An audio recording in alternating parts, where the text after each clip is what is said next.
We're live and we've got two, so let's rock and roll.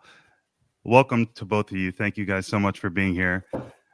Welcome back, I should say, to Searching for Political Identity. I did want to take just 30 seconds to let the audience know this is Searching for Political Identity. For now, is there a rebrand on the horizon? Potentially, we'll see. But for now, it's still Searching for Political Identity, which, as both of you guys know, is and was a good faith effort for me to find my political identity amongst the shifting political landscape amid coming out of studying critical race theory from law school with Trump and Biden and Harris and all this bizarre stuff. So you guys have been fixtures for me on my journey, giving me guidance and offering your unique perspective.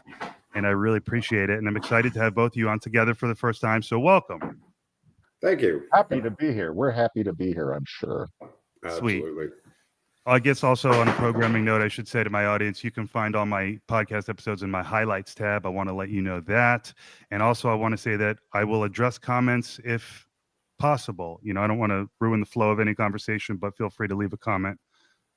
Okay. So with that said, guys, busy day today. What's the top story of the day? It must be RFK. Herb, you want to take that? I'd be honest with you. He's not my favorite guy. Not the guy I would have nominated for this particular position. However, having said that, he acquitted himself fairly well. He certainly handled Elizabeth Warren well. But then again, my dog could handle Elizabeth Warren well. So it was, it's hard to imagine. The last really truly smart senator there was, really truly, was Daniel Patrick Moynihan, which nobody remembers. But there's just lightweights. So I know you come from the libertarian background. So what's your beef with Kennedy for this position particularly? Well, I know he's pretending that he's not against every vaccine that ever lived, but for years and years and years, he was pushing the MMR myth, measles, mumps, rubella vaccine myth. That was his thing. It was causing autism because it had thimerosal in the vaccine. But the truth of the matter is, the so-called increase in autism is directly proportional to diagnosing what used to be called retarded to autism. It was just that we're better able to diagnose on the spectrum. It had nothing at all to do with vaccines. And I just thought, I'll be honest, I'm way too old to have, but I have grandchildren, and they're being immunized. And the COVID vaccine is a different animal altogether because of how it was developed. But the traditionally developed vaccines are safe, and I think he's kooky about that. And I have to tell you, I'm naturally anti-Kennedy biased, and I just think they're a nest of vipers, and male and female. Like, I was appalled to see his I guess she's his niece, or maybe she's his cousin. I looked into it for 2 days. I still can't figure out how they're related. I think they're cousins. Whatever it is. Yeah. They're definitely cousins. Right. They're first cousins. Yeah, they're first cousins. But like family, I wouldn't turn on my family, even the parts I don't like. Not publicly. I'd fight with them in private. I just find that all the Kennedys are despicable. Ted Kennedy should have gone to jail for murder. Don't even get me started. I'm not a big fan of Kennedy's. Trump is doing, what Trump does, and I understand why he picked him, and he made a commitment. And Trump is nothing if not loyal. And, Kennedy supported him, and it helped him get over the hump and all that kind of good stuff. I get all that. But I have to think that even Trump knows I don't think he's going to make it. But who knows? Anything's possible. Yeah, that would be interesting, because I really came, as you know, to Trump through Kennedy, as I like to quip. And ironically, I think it wasn't really because of his vaccine stance. As you guys know, I just like the fact that he was willing to be vulnerable. He did long form interviews. He had vision. I really didn't even pay too close attention to what he was saying. COVID was its own thing, as you say. So I agreed with the general stance on that. And so he just seemed like a substantial guy. And so we'll see if it turns out to have been a foolish thing to get as behind him as I did. Scott? Well, I mean, he was the alternative. Right. Well, so from my perspective, I don't invest myself very much in any of the figures that are presented these days. I find that most money these days is dumb money. It's been handed to them. They've been brought up in a coddled sense. And that's why we have the leadership that we have, is because we have a lot of leadership that just hasn't had adversity in their life. Now, is that true of Kennedy? There are certain things that he says that arouse the public that I enjoy seeing the public be aroused about and see being highlighted. Sure, there's health issues and food issues that I think are coming to the forefront, which is, I mean, what can be bad about that? In the respect that the food industries have had malfeasance involved in their whole procedures for years. If we can bring that to the forefront and have more people discussing it, talking about it, having discussions and, you know, through family suppers, getting in arguments about it and looking at these issues more closely than people have. I mean, we have a food issue in Canada and the States, which is processed food has, I'm a fat guy, pre-diabetic, and I don't eat overly too much. Now, I mean, I've also been retired for a while, sit on my ass and don't exercise and have heart problems and all kinds of things that are, I mean, you can't be a drug addict the way I was and not have heart issues later on in life. It's just the way it happens. It's my fault. I'm not blaming the food industry, but I am saying my wife and I can afford in Canada. We're okay. We're in a tax bracket where getting good food is available to us. Now, can I say the same about my family and my children who have young kids and are working hard, their husband and wife team trying to get by? Not necessarily. And that's a shame. It's a shame that good food is not readily available to the population, at least around me, in a affordable way. And it's so interesting, Scott.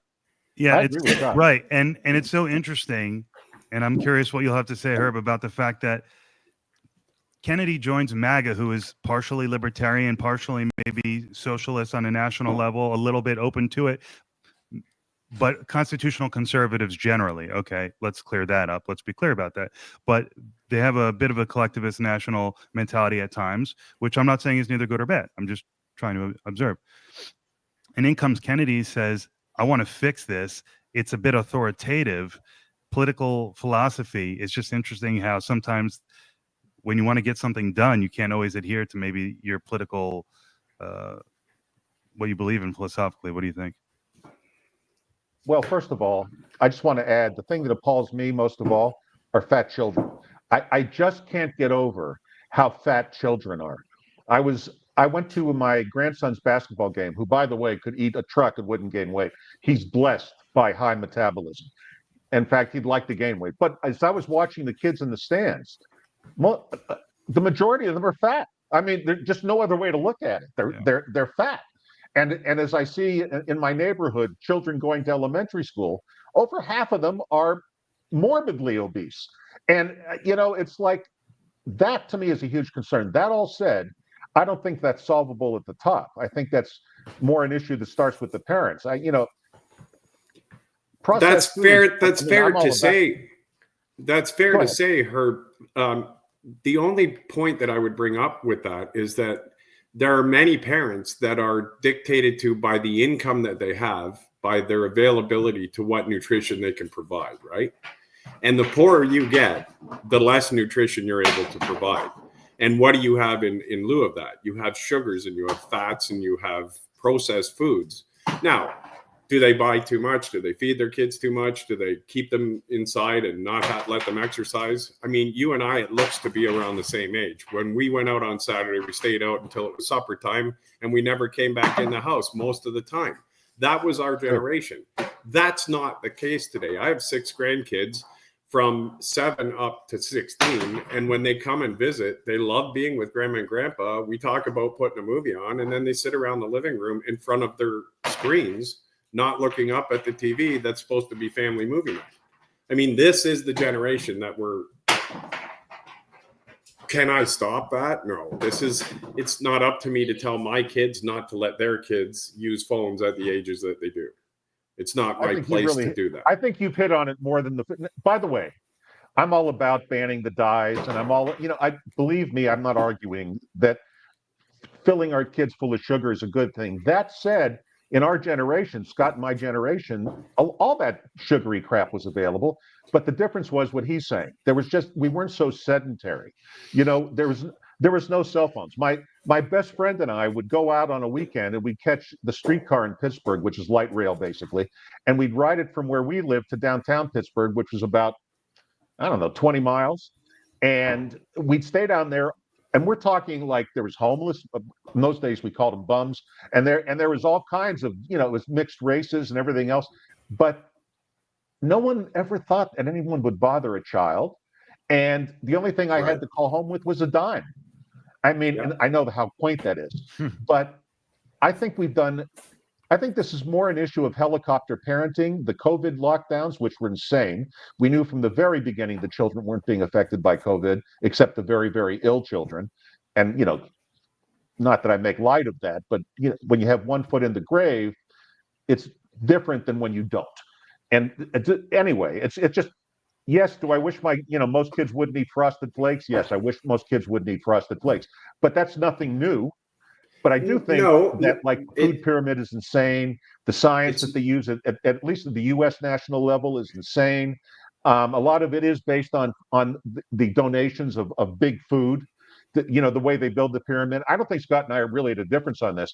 The question, but more importantly, is they got to get out. And RFK's, great if he's confirmed, fine. But there are plenty of people that could do this, like Jillian Michaels. I could name a lot of people that could have been chosen who would do the job without the controversy. And as controversial as this administration is, why make it more controversial? But anyway. I will just top that with saying that, again, I don't really involve myself too much with the rhetoric around each candidate. There's one candidate I can think of that when I look at American politics, I think it's crucial that she get in, and that's Tulsi Gabbard, for no other reason that I think she would actually bring truth to power to a certain degree where no others would. That said, Kennedy being nominated, or if he gets in as HHS, there's people underneath him that are very powerful that will continue to keep the status quo working the way it does. We're not looking at any great changes in the West as far as how our political system and our economic structures are working right now. That's not, if anything, Trump is set to be a fall guy. There's a lot going on right now economically, globally, that is, I don't think, shocking. Personally, I've been around long enough to know that all the dread saying and gloom, doom is coming. It doesn't work that way. Our financial systems are too sophisticated now. The way our social structures are built are too sophisticated now. We're not going to have bank runs like what we did in the Depression, because that's physical money that was run on. That's not going to happen this way now. Now, what goes on in Congress and in the Senate and in the Canadian political environment right now, I mean, we have this guy Polyev that's supposed to be the new great hope and the Trump of Canada, and he's every bit as much a UK globalist as anybody else that's been in our parliament. It's just hidden away and tucked back so that most of the public doesn't see what's actually going on policy-wise. So in saying that, what I want to say is, I think what we need to do is establish where, from the three of us, where we each stand, not politically, because I'm apolitical. That's something I don't really involve myself in too much, is the politics. And you guys both being in the States and with everything that's going on, I'm sure emotions are high, right? There's a lot of things to be, argued about and talked about. The way I look at the system is that's part of the structure of the system, is to make sure people are arguing and fighting about that. It doesn't change that the stuff is still going to be what it's going to be, right? If that makes any sense to both of you. First, I have to say that my favorite Canadian politician is Premier Smith in Alberta. Personally, I find her incredibly impressive. I know that that's she's brave. Anyone want? Yeah, I mean, if you want to see what a woman president would look like on this side of the Atlantic, you should look at Premier Smith. She's brave. Having said that, pardon me? She's brave. She is. Oh yeah. Why? Why is he saying she's brave, Herb? What is it about her? Well, she's a no-nonsense politician without all the show. she's the premier of Alberta, which is a relatively sparsely populated province, but a very important one because of the oil sands and so on and so forth. And It's by far the she tells it richest. like she's, yeah, very rich. And she tells it like it is. And she's no nonsense. I mean, if you ever take the time to check her out, I realize that this is an obscure politician, but she may not be obscure for long. And I agree about Polyev. I've watched Polyev. I don't think he's any great thing. Better than Trudeau. No, he's just another face on the same. He's just to get the public, it's the same thing over, just with a different suit on. That is so often the case. But unlike you, Scott, I'm not quite as what's the right word for it? What's the right adjective? I'm not quite as skeptical of Trump. I think he is a wrecking ball in the system, and I think that's why they hate him so badly. And I think he's trying his very best to destroy what he perceives as a deep state, and I do too. I think, but I don't think it's a vast conspiracy. I think it's a vast, unwitting conspiracy of shared interest, because the interest of all bureaucracy is to grow. Yeah, I don't think there's like a hidden cabal in the back room or anything doing anything. Well, there is deals that are made with big money in rooms that aren't public. Of course there are. That's not a cabal. That's just interests that come together. I totally agree, and that's why these bills are always 1,500 pages long, 2,500 pages long. It's to hide what's actually happening.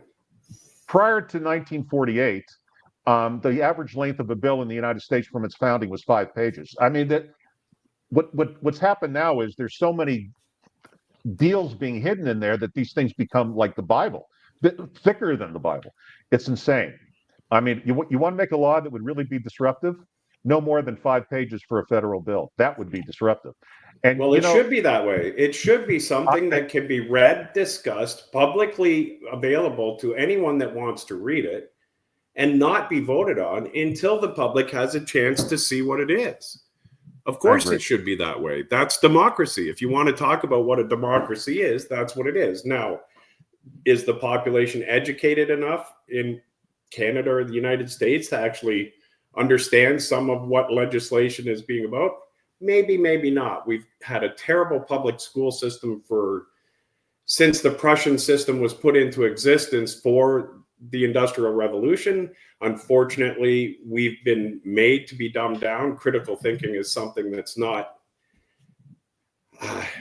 common sense is not common. Let me just put it that way. To get outside of the emotional rhetoric and just look calmly and dig deeper and see what policies are, what these policies mean for the average American, the average Canadian, financially, what's going to happen, how the money moves throughout the globe, where money is concentrated and why it wants to stay there. These are the issues that need to be addressed. Will they be addressed with Trump? He's got a different set of oligarchs around him. It's just a different, I mean, these factions of money do have infighting. Of course they do. The neocons are out for a bit. That's what's happening. Are there things about Trump that I think are absolutely incredible? Yeah, I do. I think he is an eye-opener to a great deal of the population, as well as COVID was. I think the overreach that COVID was from the globalists just kind of woke up more people. It was a disruption that they thought they might be able to get through, and what it actually did now, and you're seeing more and more information, even on mainstream like stupidity, having to admit the malfeasance that went on, right? I'm hearing conversations from people that I normally wouldn't discuss the things that I'm educated on, because I know that it's not going to be received well. And people like that are now coming to me, asking me questions about things I've been aware of for a long time and wanting more information about it. That to me is fascinating, because the public conversation is growing on these issues, right? What comes of that? I don't know. Yeah, real quick, Herb, I want you to jump in, but before I do, I want to say it's so interesting, Scott, and this is your angle that you come, and that's why I have you on as often as I can, Scott, because you're always approaching things from a follow the money, systemic, neutral observer perspective, and that's what my uncle Rick. I have an uncle, he's known publicly, RJ Escow. He's the host of a podcast and radio show called The 0 Hour and a phenomenal newsletter, hardcore lefty, and he's one of the best in the game. And I believe his first podcast, which is very successful, his first episode, I'm going to follow the money, and he's really brilliant. And I'm not as smart as him, and I don't work as hard as him, but I'm coming at it to tie into something you also said, common sense. I'm just kind of a vibes guy, searching for common sense, trying to figure out what the right thing to do is, to draw a contrast with my uncle. And the question is, what's going to be the solution? Is it socialism like my uncle believes in, or is it Javier Milei libertarianism? What is the solution to this problem if we all agree that we need to follow the money? Herb, what do you think? Well, first of all, on the subject of socialism, I'd just like to say, in 1992, when the Berlin Wall fell finally, and the former Soviet Union wanted to be an ally of the United States and was letting in nuclear inspectors and our military people to count their nuclear weapons and opened up the archives. They even produced Hitler's body after all these years. I mean, and we just couldn't take yes for an answer. That's number one. Number two, which is the fall of the military-industrial complex, which I consider real. I think by the way, the greatest speech ever given by a president was Eisenhower's farewell speech in 1960. Agreed. So now, you and I agreed definitely on that. Definitely. So, and I think the military-industrial complex is an incredible danger. Having said that, but socialism just doesn't work. I mean, it's one of those things that theoretically can work, but theoretically I can fly. It's that's kind of one of those socialists. Whenever you say there's never been a successful socialist country, the answer is always, well, we're going to do it better, which is very solipsistic and a lot of hubris. And central control doesn't work. China, as we speak, which is not a communist country anymore, they're essentially a fascist country, but China is in a depression and headed to a full collapse. And I think it all comes down to the money, but not necessarily following the money. I think that the entire world has been on a mad attempt to establish, basically call it either a welfare state or a democratic socialist state. That's been what's been tried in Europe almost universally, what's being tried in Asia now, what we've tried, what everyone's tried, and it's failing. And it's just taking a little longer for it to fail than communism failed because it's less pure. But to me, the big concern is the money, and I think that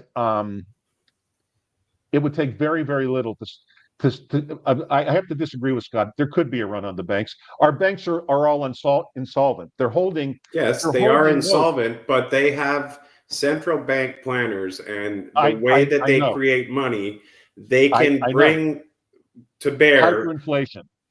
I understand, but that will cause a hyperinflation, and that's, by the way, ultimately what's going to happen.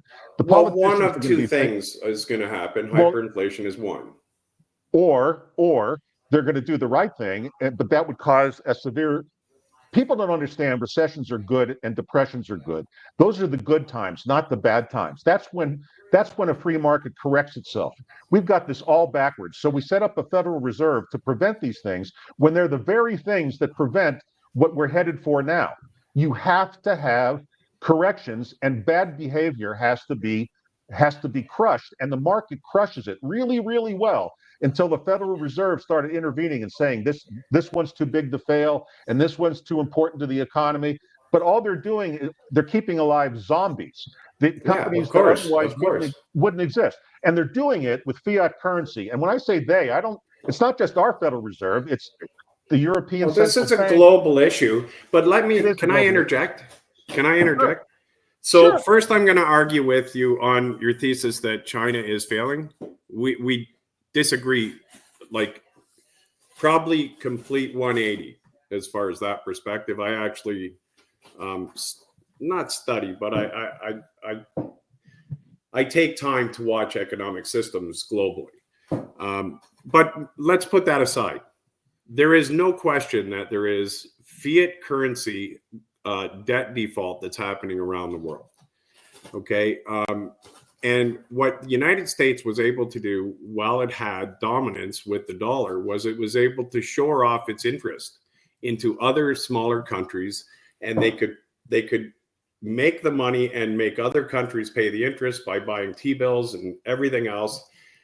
Those days are done.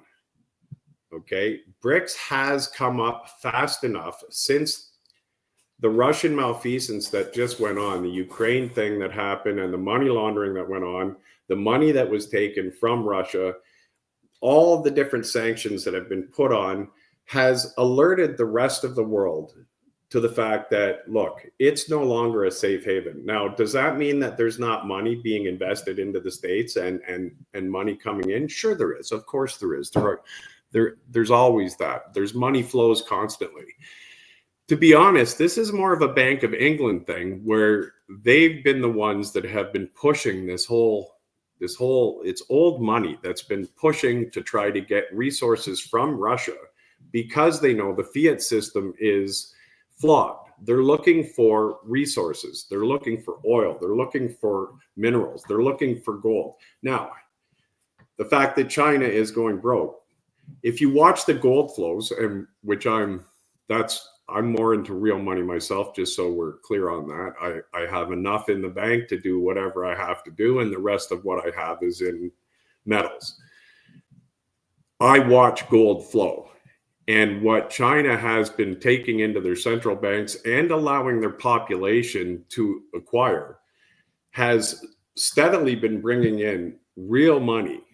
So has Russia. So has India. So have a lot of the big nations throughout the BRICS. So has the central banks in the States. Okay. There is something coming where the fiat crisis is going to be 10% tied to, 20% tied to. At some level, it's going to be tied to something real. How that comes about, I don't know. I agree with most of what you said. Not all, but most. I mean, China is the oldest country in history, and China is also the most indebted country in history. And there's never been, China does interesting things. Their local governments do a lot of what a federal government does here. Absolutely, absolutely. It's more localized than people realize. And they're wildly corrupt. Wildly, it could be the most corrupt country in the world. I think the Chinese government is a mafia. But having said that, she is doing I know that she knows it's over because she is doing exactly what a dictator does when he knows that they're going down. He's consolidating power. He's threatening foreign action because that's what dictators always do. They try to get their people's mind off what's going on by working them up, with some foreign adversary. China cannot possibly fight a war with Taiwan, let alone the United States and all of Southeast Asia. That's just absurd. Anyone who really understands military terms. But anyway, putting that aside, I agree on the fiat currency. I just think that the undoing of the dollar and all the other global currencies is going to be Bitcoin. I think in the end, what's going to happen is, first of all, there's no historic case of a country being over 100% in debt over its GDP that hasn't gone into a hyperinflation historically. Currently, every industrialized country in the world is running higher than 100% of GDP. Yep. Ours is about 126. I don't know what Canada's is, Scott. You can bring us up to date, but I'm sure of it. They're all up to their eyeballs in debt, with the exception of the Scandinavian countries because they tax the living crap out of their tiny populations. But having said that, okay, people will lose confidence in the currency, and then they're going to buy the alternative. And gold is a good alternative historically, but Bitcoin is better because the governments can't track it, the governments can't seize it. And if you understand anything about Bitcoin, it's an extremely hard currency. And people can track. I'll give you a good example. Stable coins, things like Tether. There's 5 times as many transactions going on today on the stable coin blockchain than there is with Visa cards. I mean, enormous amounts of capital are being moved through the blockchain where the governments can't track it, which is why they're talking about things like digital currency, which would just be a way for them to look into your bank account all day long. It's fiat currency is going to be an experiment that crashes. We're not the first, civilization that's ever tried fiat currency. Rome tried fiat currency. It always fails 100% of the time. And we're not going to be an exception. And when that failure comes, and I don't think it's an if, it's a when, there's going to be bank runs. And the Federal Reserve is poisonous. It's part of what I call the revolution of 1913, where America basically, pardon my language, what I'm going to say, Scott, fucked itself, but good, with Woodrow Wilson, who is one of the worst. Not only is he one of the worst presidents, but one of the worst human beings that have ever lived. And it was a sell-off. Well, he establishes the Federal Reserve. He senators Secretly, by the way. Secretly, by the way. I know. Believe me. You and I are of one. I don't think there should be a Federal Reserve. I know that Trump's going to audit it, but all they're going to find out is the negative net worth is enormous because it's a giant Ponzi scheme. The Treasury issues the bonds, they put it up for auction. You're right, Scott. The world is not buying them anymore. So the buyer of last resort is the Federal Reserve. The Federal Reserve buys them and carries them as an asset on their books. The interest comes due. The Treasury can't pay it. They issue more bonds and so on. And this goes around and around and around. And Trump, God bless him. I'm all about deregulation. I'm all about slashing the state. But really, you could shut down the entire government, but for Social Security and Medicare, and we still be running a deficit. Of course. And he's not even talking about the debt. And I think what he believes, and he's not an idiot, but what he believes is that he can grow the economy at 4 or 5%. And at that rate, because the Congressional Budget Office usually uses 1.8% as their projection, if he can double the growth of the economy, then we can make the 37 trillion seem like less against a larger economy, and somehow get it below 100% of GDP. I think that's a wonderful theory. I just don't think it's going to happen for lots of reasons. Well, isolationism is a good thing for an economy. We know that to be true. I mean, Russia's a prime example of that. As much as there's talk about Russia's economy failing in hyperinflation or inflation, it's actually booming. It's doing very well. Why? Not booming. So I speak fluent Russian and speak to Russians every day. It's doing very well. I follow this on a daily basis. I know that you're following it, but I talk to Russians. They're in a depression, and they know it. And Putin is becoming desperate, which is why the war in Ukraine is going to end soon, because neither country can afford it. They've destroyed both countries have destroyed the working population. The best part of their population is now dead. 600,000 Russian boys, and the ones that aren't dead have left the country because they're too smart to hang around for this nonsense. And the Ukrainians have done the same thing, who, by the way, are not good guys. This good guy, bad guy we have going on with the Ukrainians. I've talked to you about this before, Brian, and I'll just make this really brief. They're not the good guys. Neither are the Russians. There are no good guys in this. This is an internal dispute between two countries who have a very long history that we should not have been involved in, ever. And the reason that this war started is because we started making noises that we were going to invite Ukraine into NATO, which we had explicitly promised we wouldn't do. And we just went ahead and did it. And Biden just went ahead and started talking about it because he was senile. And, it's just, I could go on and on. Having said that, I don't think it's important whether we argue with China or Russia in a depression. I think they are, but neither here nor there. But I'm not going to. This is something that I know we would be at loggerheads on. It's fine. I'm not going to try to defend a position without all the information in front of me. So that's not something I'm willing to do anyway. Yeah, because I was a Russian linguist and I worked for the National Security Agency and I have a lot of connections in Russia and I still speak Russian. I have a lot of insight in, and Putin to me is just a czar, but that's neither here nor there. Russia is insignificant economically compared to the United States, and it's all not going to matter. It's going to come down to the currency, and what's going to happen is eventually there's going to be a run on the currency. People are going to lose confidence, and when I say the currency, the dollar, the euro, the European Union is going to break up. The so-called far right is not far right. They're just it's a populist movement, just like Trump is in our country.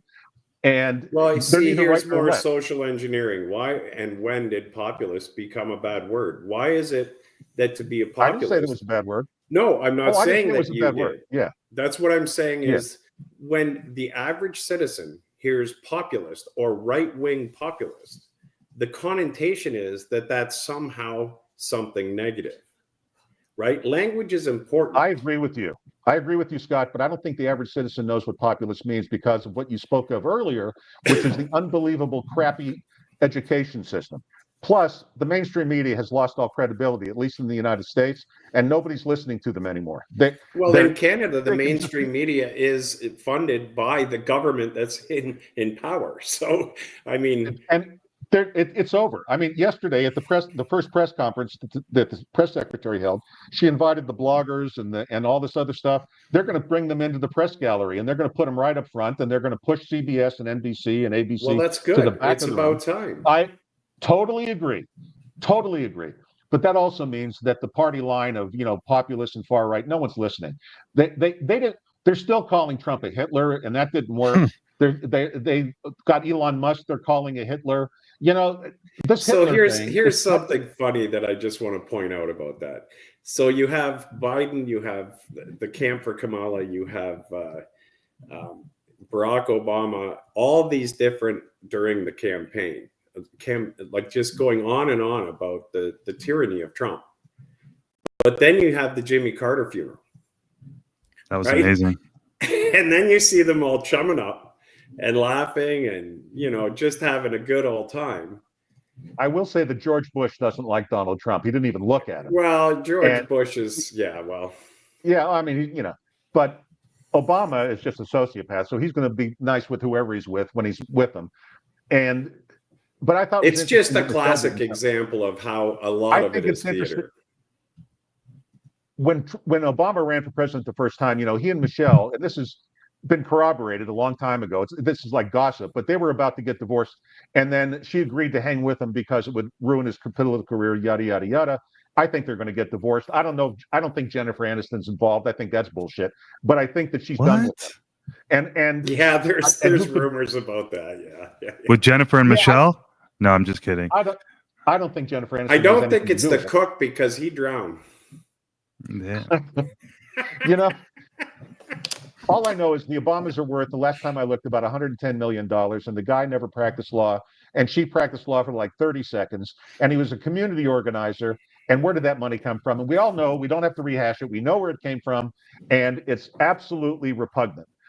So, to me, collapse wouldn't be altogether a bad thing. We need to have a depression. We need to shake this out. We need to destroy companies that shouldn't exist. We need to knock the zombies out of the system. But all of that involves pain. There's no way to do that without pain. There's pain coming. There's pain coming. That's right. That's right. And I think it's great that you have a lot of gold, Scott. That's smart. That would be the other asset that I'd hoard. So you and I on Bitcoin, the only reason I diverge from Bitcoin, and believe me, I have some, and I look into it and I follow it. I also I'm actually quite a fan of Edward Snowden. I follow what he does, and I've listened a great deal and paid quite a bit of attention. I know more about Bitcoin than you think I might. And in actual fact, I believe that the big banks have basically either put it out originally or have taken it in, and it is now, you say, can't be monitored. I think you're going to find in the near future that won't be the case. I think you're going to find that this CBDC thing is exactly what Bitcoin is going to usher in. Yes, it is ushering it in because they're trying to come up with an alternative to Bitcoin. But Bitcoin's algorithm can't be altered, and Bitcoin, the blockchain, can't be hacked. Having said that, and besides, it's much easier to obtain than gold for the average person. I mean, it's just it is. But Tether itself, ETFs are going crazy. Who wants an ETF? Why would anybody that's thinking about financials want an ETF? It's just lazy. But it's also extremely dangerous. If you have a collapse, you have nothing. You're left with nothing, right? Agreed. But they're being pushed on the public, especially from the big Bitcoin boys, like a Ponzi scheme. It's just rush in and get people to believe in something without having education in it, and then purchase it in a way that is absolutely dangerous. And they're being told that this is the way to go. They're being told by their brokers, who are a bunch of crooks anyway. But having said that, I mean, the whole financial services industry, which I was a part of, the one thing I always knew was like the emperor had no clothes. They give a lot of advice, but they have no idea what they're talking about, and it's very manipulated, and they don't produce anything. But having said that, Bitcoin is widely held. And you're right. Most people are going to get hurt because most people are ignorant, not stupid, ignorant. And that's the word. That's a good word to use, Herb.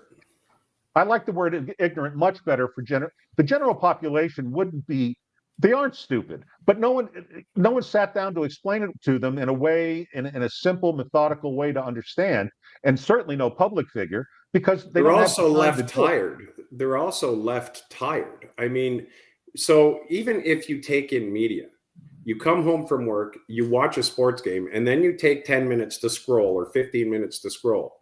You're supposed to be upset about something that is new today, because yesterday's stuff that you were upset about, that's done. We don't talk about that anymore. Let's now be upset about this new thing, right? I mean, that gets exhausting if you pay attention to it. Now, if you have time, like I'm fortunate, I'm a professor at a college, but I go there 12 hours a week, 13 hours a week. That's the extent of my week. The rest of the time I have to actually follow independence, look at what happens on the ground, get in touch with contacts that actually have knowledge of situations around the globe. I can do that. I have the time.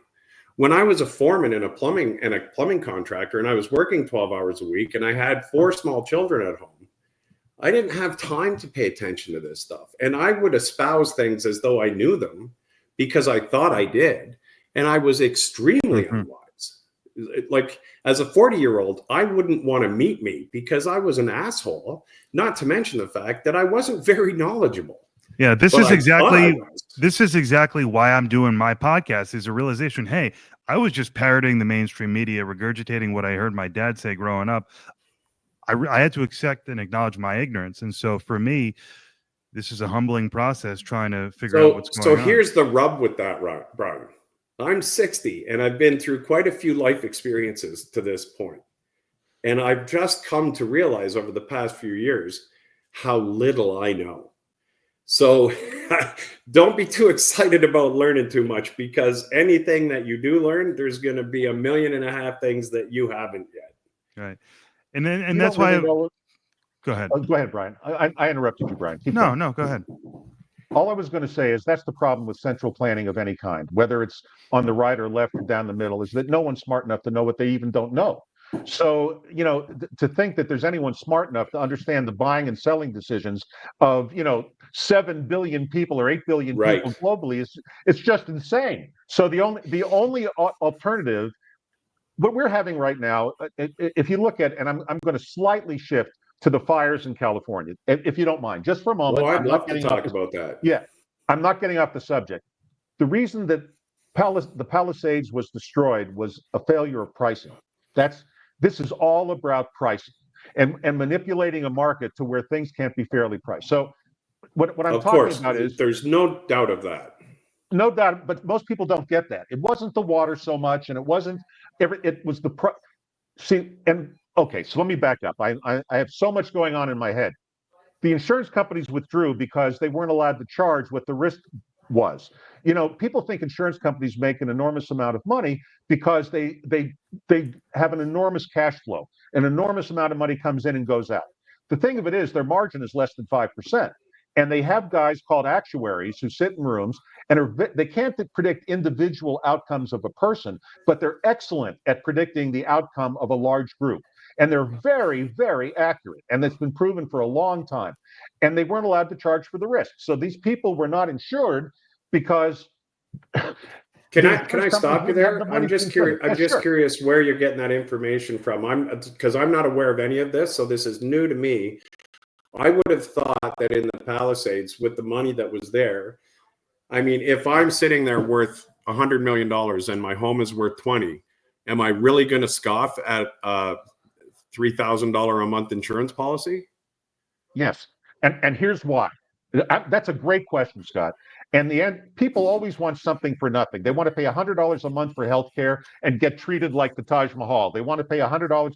It doesn't matter how rich they are. They find it infuriating that they're spending money, and it wouldn't be $3,000 a year. The real risk would be on a house like that might be $50,000 a year, or even $100,000. No, I didn't say a year. I said a month. So 30,000 a year or 40,000 a year. So what? But also remember that the majority of people in the Palisades are not multimillionaires, and their houses are worth a fortune, but they've been living in them for decades before it was worth that. And a lot of them inherited it. Right. And so these people couldn't possibly afford, but the state, proof that a single party system is insane. The state of California does regulate how much money an insurance company can make, and so that's why they withdraw. And it's not just in the fire insurance market; it's in the automobile market as well. It's in the health insurance markets. The companies just aren't there. And they don't go there because they can't possibly survive and do it. They'll operate in 49 states, but not California. Then after the fire hit, the first thing Gavin Newsom does is he puts a cap on what he calls price gouging. There's no such thing as price gouging. The whole prospect of people being able to come in and make a lot of money is what will bring the workers and the companies in from out of state to do the rebuilding in the Palisades. Okay, but by capping and saying you can't charge any more than was charged last month, those people aren't coming. And what's going to happen is it's going to take years to rebuild what would be only months. Typically, what happens is the price shoots up after a crisis like this. People rush in to make a lot of money. Competition takes over and the price drops. Again, it's a failure of allowing the market to price itself.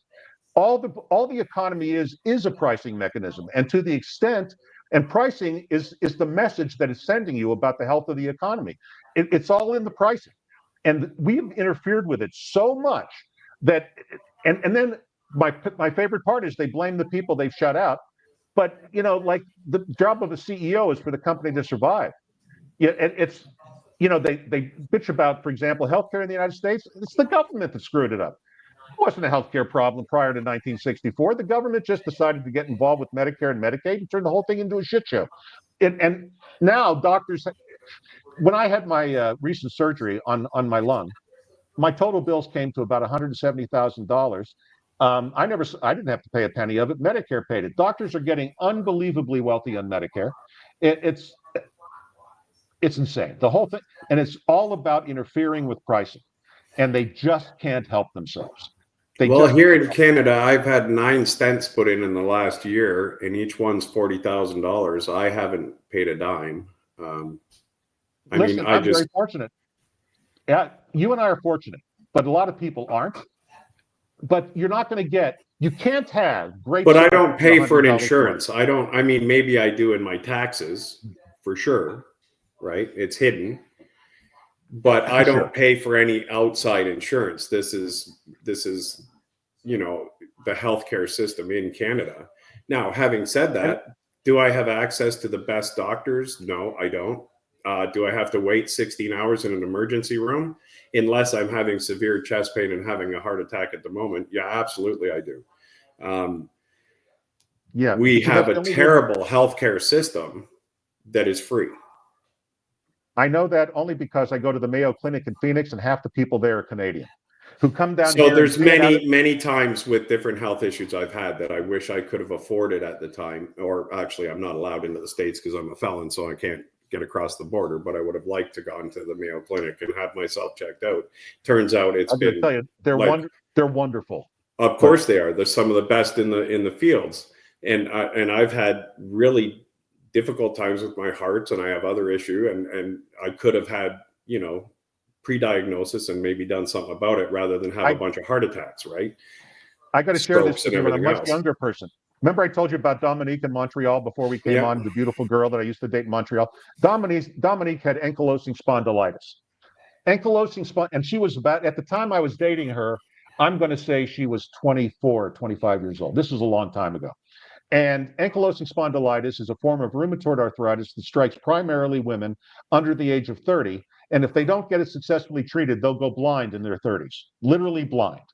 And the treatment for it is Enbrel, and it works. It's been around for a long time, but Enbrel is very expensive. And in the Canadian healthcare system at that time, I don't know about today, it was simply not available. All they gave her was Vioxx. It probably still isn't. My wife has rheumatoid arthritis. I haven't even heard of that medication. So what's that tell you? Yeah. So what Dominique did, by the way, and I helped her, she got a job in New York City as a book editor for one of the publishing houses and got American health insurance. And today she has her eyesight because she got Enbrel. But it wasn't free. Okay. You can't have it both ways. In a one-payer system, the only way to control costs is rationing, and that's what waiting periods are. In Canada, if I've had both my shoulders done, if in Canada, I'd still be waiting. Of course you would. Well, I had my heart attacks while I was waiting to be seen by my cardiologist. I mean, that's just, that's how it works here. Perfect. I know. And like when I found out I had a tumor in my right lung, they did this operation a day later. I mean, it's much better when you pay for it. It just is. But even our system is screwed up. If the government just got the hell out of the way, and how you handle poor people is you give them a voucher to buy their own insurance. I don't know what's so There's no complicated such about thing that. as a free market in the States, nor in Canada, nor in any I agree Western with you. world. There hasn't been a free Totally agree. market in a very, very long time. Free Hong markets, Kong was a listen, Hong Kong was a free market until the Chinese screwed it up, but good. Singapore is sort of close, but it's a city state, so it's not a fair comparison. yeah, I don't, yeah. Singapore is a free market, but it's also a crushing dictatorship. Like if you get caught doing drugs in Singapore, you're a dead man. And like I am not in favor of that at all. So like we've discussed my views on drug legalization many times, Herb, you were but found smoking a vape in Singapore, so we're gonna have to cut your head off. yeah, that Well, would be listen, unfortunate. I'm Me too. recovered. I don't say recovering because I have no inclination, nor will I, for the rest of my life. So I'm one of the few that have recovered. I don't go by all that jargon. You know what? It was a mental problem that I had, and it was trauma that I hadn't faced, and it was all kinds of different things that I had to face with myself. And it's came back many times in my life. I'm not going to see it again because I'm happy. I'm well adjusted. I'm aware of who I am, and to a certain degree. Now, having That said just that, reinforces. Yeah, addiction is the self-medication of self-loathing. I of mean, course, now and yeah, go ahead. Go ahead, Scott. having I'll said shut up. that, what I will say is I have no qualms with a completely overriding. Listen, if you want freedom, part of being free is to have the right to make bad decisions.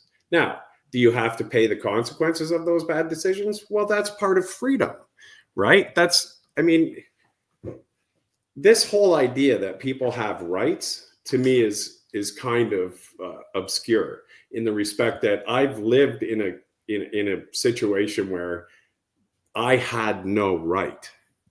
Okay.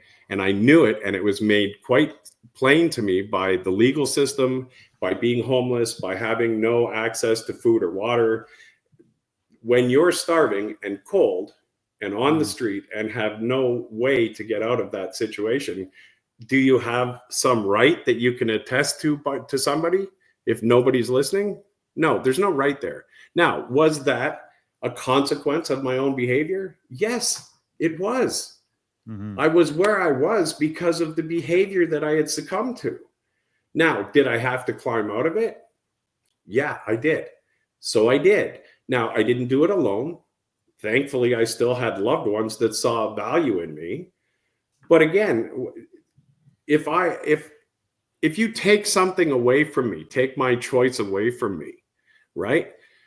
My first instinct is to go around you and find a way to get that, because now you're telling me I can't.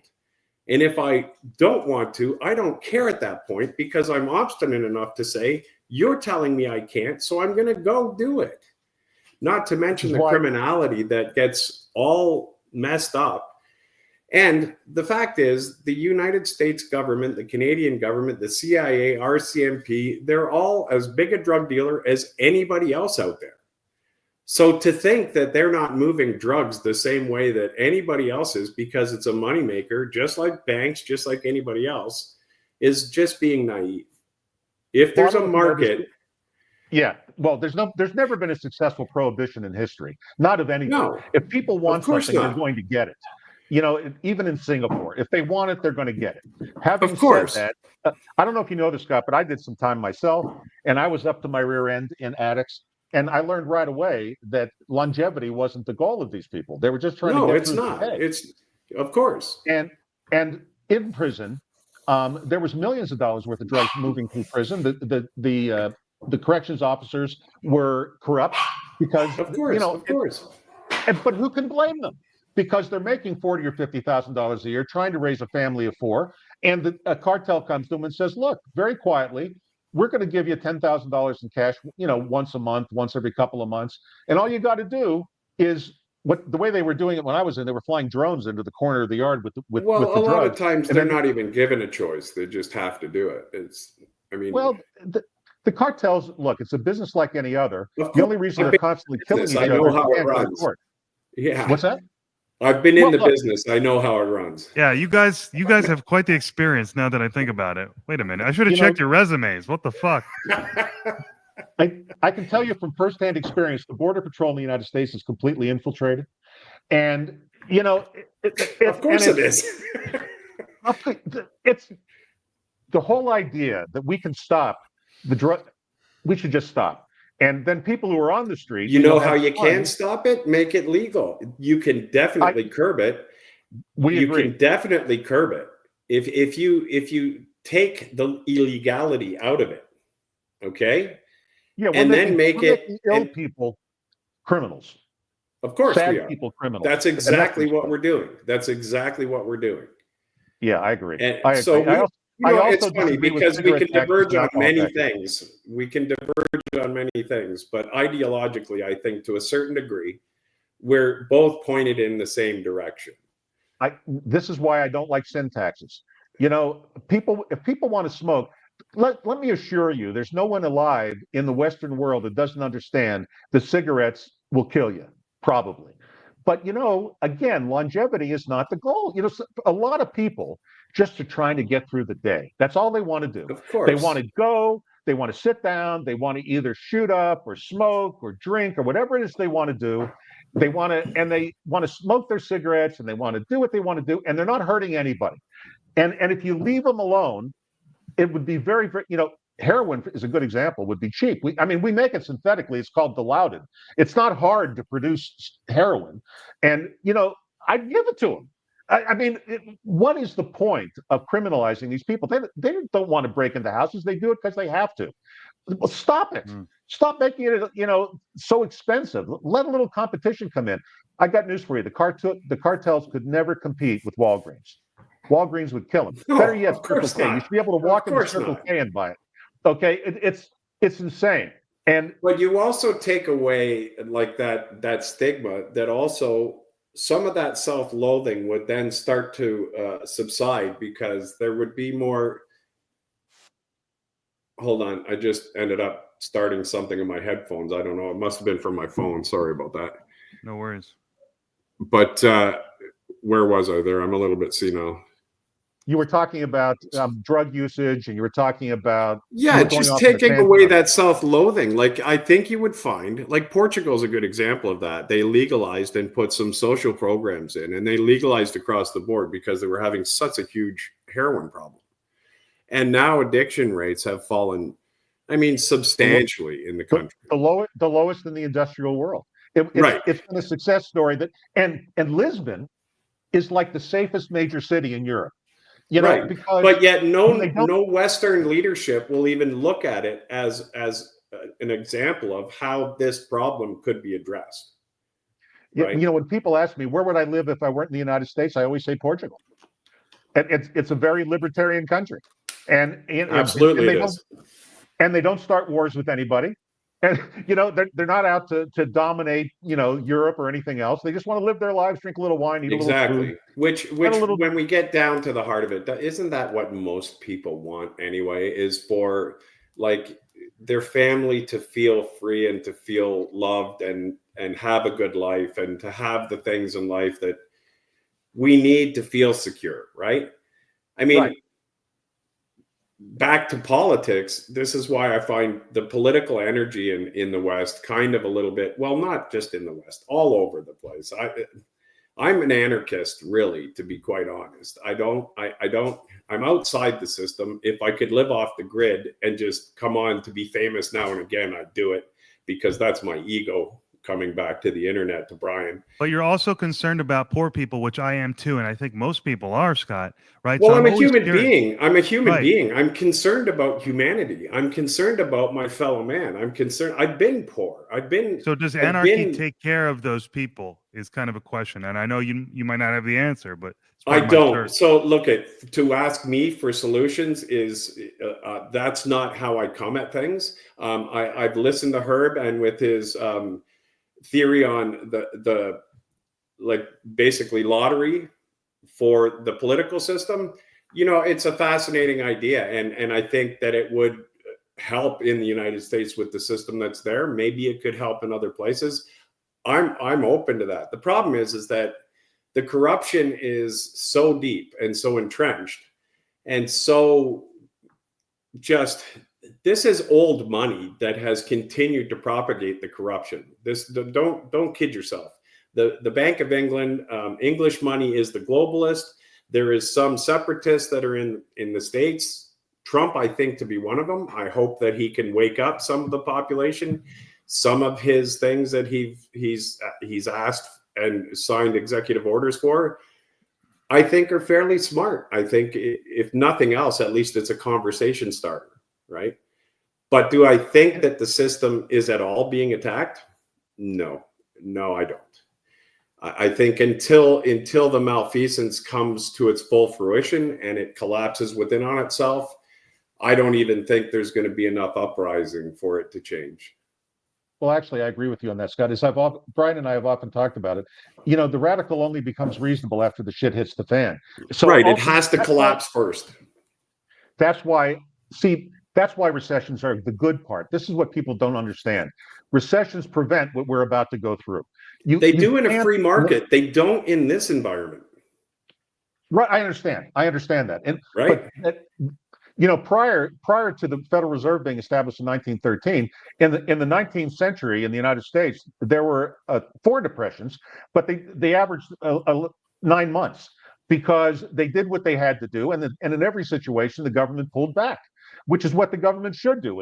It should spend less money. It should not be competing with private industry so that capital is available for it to grow and hire people and do what needs to be done. And the bad companies have to fail. You cannot save bad. That's not a good thing. I don't give a shit how big free market is. That's what free market is. It's a market that freely sustains itself through what the public desire and what is being built with quality that they will purchase or that they will barter for, however you want to put it. Money is just the means of accounting. That's all it is, right? Now, what we put value to is set by a very corrupt system right now, okay? And the reality is that so many zombie companies are held up. So many banks and central banks are being held up with money that is just... That isn't money. What's really funny is everyone just... It's a con game. The word of con... Of course, it's a Ponzi scheme. It's a Ponzi scheme. And I went to prison for running one, so I know how to run a Ponzi scheme. I didn't do it intentionally, but look, if I had a printing press in my garage, I'd still be doing it. Let's be honest. And that's what we've got. We've got a printing press in the garage, and every kind of horrible thing is covered up by spending. Like, for example, they sent in the reconciliation bill, they spent $110 billion in North Carolina. God bless the people in North Carolina, but where did that number come from? I mean, they just pulled that out of the air. Did anyone send in an estimator? Did anybody who knows what they're doing go in and take a look at the damage and assess what it really is and make a real... Where did the money go? Where did the money go? Have we followed it? Do we know whose pockets it's in? No, we don't. How about with the military industrial complex? Is the Pentagon, have they passed an audit in how long? When's the last time an audit has been passed through the Pentagon? God bless Trump. He is going to audit the Pentagon, and he is... Yeah, but what's that going to do? I mean, come on. Well, number one, they're going to fire... We fought World War II with 6 4-star generals. There were 6 4-star generals in the United States. There's 44 now. Now we have 44. Most of them... You guys are amazing. You guys are fascinating. Go on, Herb. Well, they're going to lose their job. I hope so, as they should. They're useless. They're a waste, and everything around them is a waste. Listen, you want to talk about military spending? You have jets that cost $100 million to build, that 35% are in the air at any one given time if they are being used. The rest are being maintained because they can only do 16 hours without about 120 hours of maintenance. You tell me that's not a racket? Listen, I think they're preparing for the last war. I don't think anyone's looking ahead. I mean, look, I'm as pro-defense as... I'm a veteran. I've served. I'm not anti-defense. Listen, I've been involved in a violent lifestyle a great deal of my life. You beat the shit out of a bunch of guys. I defend my family with fervor, okay? Now, will I go to war for a government I don't believe or trust? Well, it depends on what kind of risk my own family and who is around me is in. Okay. I'm not averse to having confrontation at all. What I'm saying is look, if a nail cost you $5,000, there might be some overspending going on. Mhm. Oh, It's yeah. as simple as that. It's even more than that, because they build, like the F-35 is built in 19 states, which is just insane. They put little parts in different congressional districts as political payoffs, and that's typical of all military equipment. They should, to make a lot. And why are we building F-35s? Who are we going to fight? Are we going to fight a land war with the Russians? No. No. Not now, not ever. It's never going to come. No. Are we going to fight a land war with the Chinese? No. We are not going to fight a land war with the Chinese. Why do we have a standing army of 3 million men? For what? Why do we what is NATO doing? I'm going to say it out loud. Who are they defending us To from? be Russia? honest, NATO is crumbling. If you want to know what NATO is doing, NATO is crumbling as we speak. And it should, because it has no reason. There's no Soviet Union. No, Okay, of course not. Russia has its own legitimate interests, but so does every other country. Of course, they have a right to their legitimate interests. I totally So are you agree. telling me we're post-global power conflict? No, we're coming into one, very likely. Trump was going to end the war in Ukraine in one day, right? How long ago was that? Well, he hasn't even gotten started yet. I realize that was a bit of hyperbole. I'll let you know when the day starts, when the count starts. Okay, so I'm just asking. The war in Ukraine is going to end soon, really soon, because both sides are out of men. It's as simple as that. The Russians are conscripting people in their 60s now, and when you start sending out people that are 60 to fight a war, you got a problem. Okay, so, and the Ukrainians are doing the same thing. They've killed their entire generation of young men, which is, don't even get started in the economics of that. It's just insane. But the war's going to end because they're spent. It's like two boxers that have beat the shit out of each other. And at some point, but my question is not how the war's going to end, is why was it fought in the first place? What business did we have getting involved in that? Why was that? What American interest was threatened by Russia attacking Ukraine? Exactly. It wasn't an American interest. It was a globalist interest, and it was for resources to back up a currency that's fiat that has nothing behind it. That's what this war is about. This war, yeah, it's about feeding the military-industrial complex, and then Biden. Well, that as well. I mean, when they ended Afghanistan, they had to have somewhere to go. If this war doesn't end, it's going to end up being a battlefield nuclear attack, only because Putin's running out of options. Having said that, I think it's going to come to an end. I don't think anybody wants this to continue. And I think that Putin and Zelensky both are dying to get out of this. Putin has to get out of it in some way where he looks like he can claim a victory even when he doesn't have one. And Zelensky has to get out of it saying that he held the line. So what's going to happen is it's going to end the way it started. That's what's going to happen. Russia's going to keep, and by the way, Crimea has been part of Russia forever. That's like Florida for Russia. I could go on and on. It just wasn't our affair. And in the Middle East, we made a real crap out of it. I mean, the instability in the Middle East is because we knocked off Saddam Hussein, which was an enormous mistake. Enormous mistake. And that's what let Iran out of the bag. But, we have to stop interfering with things we don't understand. It's not our affair. You have to have the humility to say, there's really no U.S. interest there. Let's just leave it alone. Anyway. I mean, if you come back to the military-industrial complex, there's always an interest to have war. If you make bombs, you have to have somewhere to release them, blow them up. Otherwise, there's no other need for that piece of equipment. I don't know why we're building fighter jets when drone technology is coming on fast enough. Well, it's not only drone technology. Missile technology has grown leaps and bounds beyond what manned jet fighters are capable of. We're not in the West right now poised to fight battles in the way that they're going to be fought in the future. That's just not how we've developed. I really don't think there's going to be a global nuclear war. I don't. I'm hoping not a nuclear war. I'm hoping that the psychopaths that make decisions that have grown up with nannies are not that self-destructive. They think they have a bunker, but I'll tell you, if I'm their plumber in their bunker, I'm coming at them within a day or two of going down there. So whoever they think they're going to have staffing what they're going to have underground, they better really vet very well. I'm not worried about Russians and Chinese because they're rational. She has Well, I'm glad to hear you Putin say has- that, because the one thing about like Slovaks is they are rational people. They're a thoughtful and they're deep people. Their history is entrenched in almost every single human being that's in the country. It's no different with China. That's a culture that has been there for thousands of years, and they remember their history. They've been through all kinds of different political turmoil and different political systems that worked, haven't worked. I mean, the Chinese system is absolutely capitalist. It's got government No, it's not. oversight.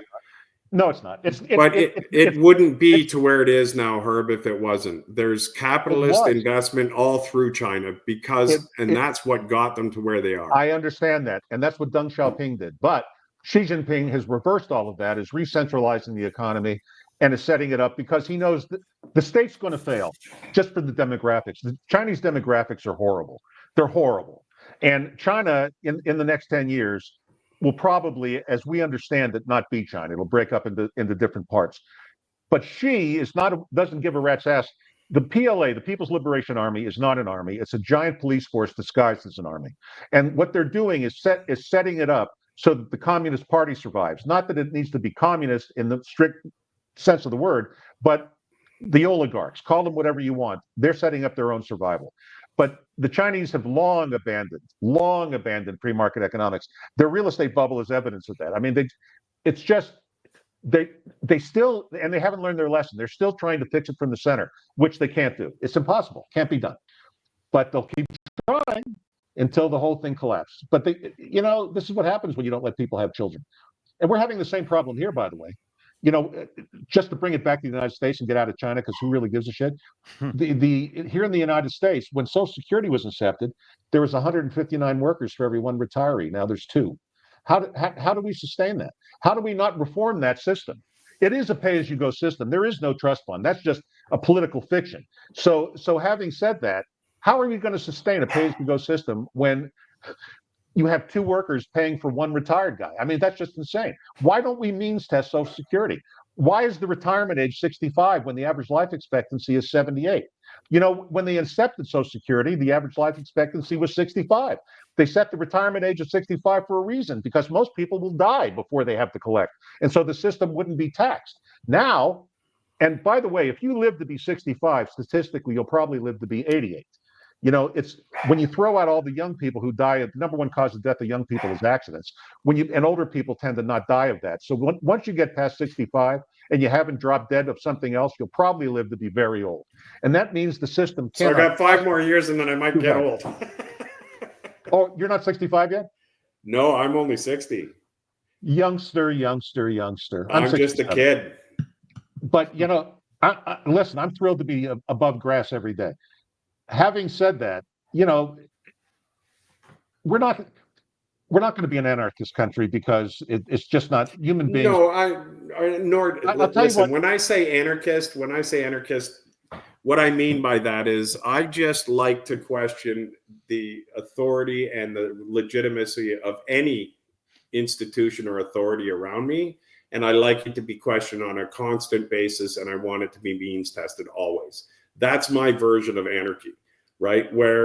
But they're not means testing, and they, what they ought to do is what Milton Friedman said, and I think it was I want to say what year it was. I think it was 1962. Milton Friedman said what they ought to do is chuck the entire welfare state and just go to universal basic income and give everybody a check. And you know what? That would be okay if there was no other social programs. And then you're on your own. The government doesn't do anything else for you. You get a basic monthly subsistence check, earn whatever you want, and we don't need to have an income tax. This is Milton Friedman, the libertarian economist, advocates. He wasn't a libertarian economist. That was Ludwig Mises and Friedrich Hayek. Milton Friedman was a free market, and he was a monetarist, which is a little bit different. But having said that, UBI would work as a replacement but not in addition to. We can't afford it, but we can afford it if we chuck the rest of the bullshit. But see, that would mean firing tens of thousands of bureaucrats because they would instantly be. The one thing the government does well is send out checks. That's the one thing the government does well. It's really good at sending out the money. So why not let them do what they're good at? Everybody gets a check. That's it. No more welfare, no more Medicare, no more Medicaid, no more nothing. Everyone gets a check and you're on your own. Good luck to you. Now, if a state individually wants to do more, go ahead, because states can't print money. And as long as they can't print money, they're not particularly dangerous. They can only fuck themselves up. They can't fuck up the other 49 states. The problem with the federal government printing money is they're going to bring us all down with them. So, to your original question, what's the right way to go? Javier Milei, may I share, is without a doubt doing it the right way. Amazingly so, because his party had like nothing in the Argentine legislature. However, they have pending elections, and his party is now hugely popular. So he's going to do even more. But afuera is my new favorite word. Viva la libertad, carajo! I love Javier Milei. He's do a good impression. That's good. Well, I speak Spanish too. But have you ever watched him? Do you speak Spanish? No. Do you speak Spanish? No, Can you understand it? No. Oh. I don't even speak French, and I'm Canadian. That's just. I thought that was mandatory for you Canadians. I pretend. all you guys had those. Only if you want a government job. You have to speak French if you want a job in the government. Anywhere else you can work. By the way, Canada is a good example of why bilingualism doesn't work. This is why Spanish can never become an official language in the United States. It's got to be English only. Not that I have, as a Spanish speaker, I obviously have no problem with Spanish, but you can't have two official languages. It divides people. Just one more way. I'm fine with. I never had a problem with English being the national language. Not that it is. I don't think it is, right? Look, if it is. Oh, is it? Well, it is to this point, but they've been talking for years about making Spanish co-equal with it and printing everything. And now the government forms are all printed in Spanish, and signs are in. And listen, I lived in Mexico. I'm okay with Mexicans. I love the whole thing, but look. We should have the Constitution transcribed and just start fresh. Okay, great job. No, the Constitution is a holy document. What we need to do is follow the Constitution and get rid of some of the stupid goddamn amendments. Yeah, good luck with that. I wish we had the Constitution here, but what difference does it make? Because it's just paper that nobody in power pays attention to. It's in such fact, a great question. does everything in their power to subvert. So, I mean, you're right. It's a great document. It truly is, and it did put America out there at one time as a shining example of what freedom could be. Unfortunately, in Britain, and I know you know this, Scott. They're putting people in prison for saying things. Of course they are. Of course they are, because speech is dangerous. Well, it's England, for Christ's sake, our mother country, and they're putting people in because they don't have a constitution. They have Magna Carta, which is just all over the goddamn place. So, I mean, well, they're also in more financial problems than just about anywhere else in the world. I mean, England it's probably going to be one of the first to collapse. The Bank of England is in desperate trouble right now. The only country that I think in Europe is in worse shape than England is Germany. Germany's got a real problem. Well, Germany decided to do that. Yeah, Germany didn't decide that. Angela Merkel and her party decided that. Yeah, Angela Merkel and Scholz and the Greens decided to do that. Okay, let me put it that way. And they deindustrialized it, and they're going to become the first nation on earth that deindustrializes, followed quickly by China.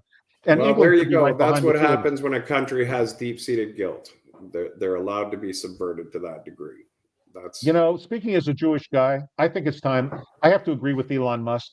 I cannot hate every German because I'm Jewish. You know what I mean? All the Nazis are dead, as far as I know. I mean, there might be one or two left, but I don't think they're coming for me.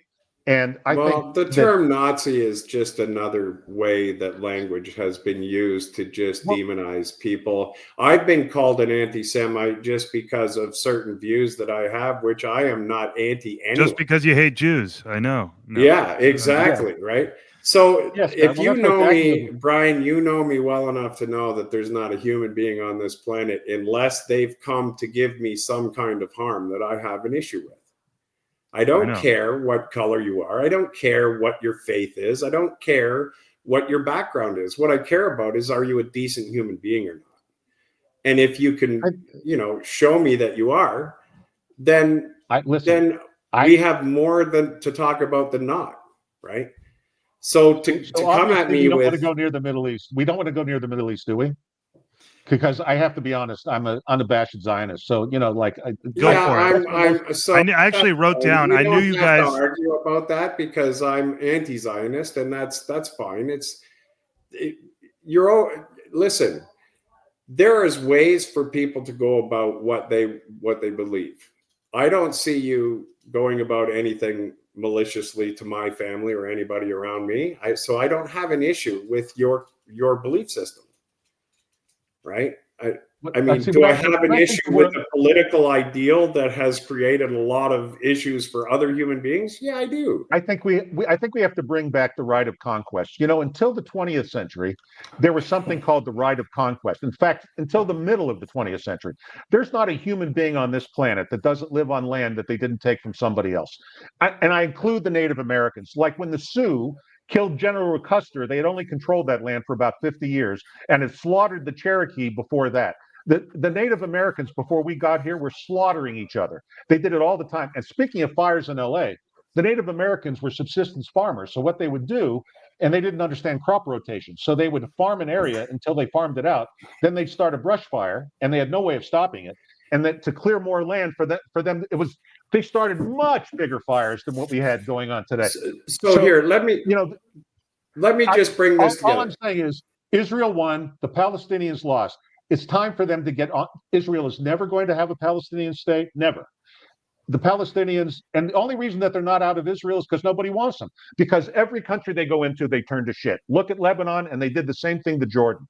And nobody wants them. That's why Egypt doesn't want them. But it's time to grow up. They're not going to get a state. Nobody is going to give them a state. Not going to happen.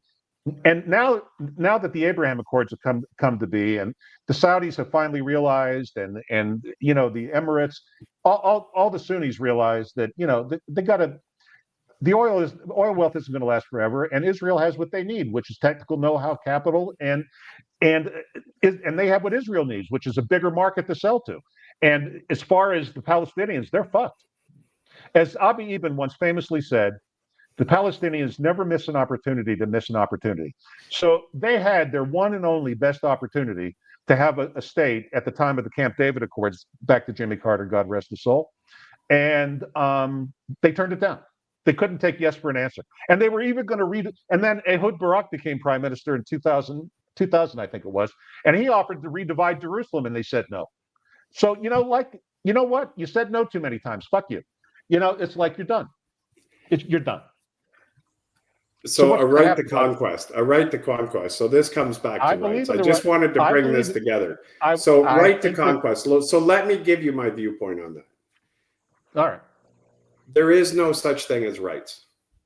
Okay. So a right to conquest, sure you do. A right to be defeated, of course you have a right to be defeated. You have a right to conquest. This is human nature. These are how humans interact with each other. And have since, from what I have been able to read, recorded history. Well, I'm not arguing with you, and I'm not going to get into an ideological discussion in that regard. When I hear the immigration folks talk about, we're a nation of immigrants. We're a nation of. I'm from an immigrant family, but I'm not an immigrant. I'm two generations away. Having said that, America wasn't founded by immigrants. It was founded by conquerors. Okay, that's a whole different thing. We invaded the continent and took it under manifest destiny. And you know what? The Native Americans were a Stone Age people who had not invented the wheel.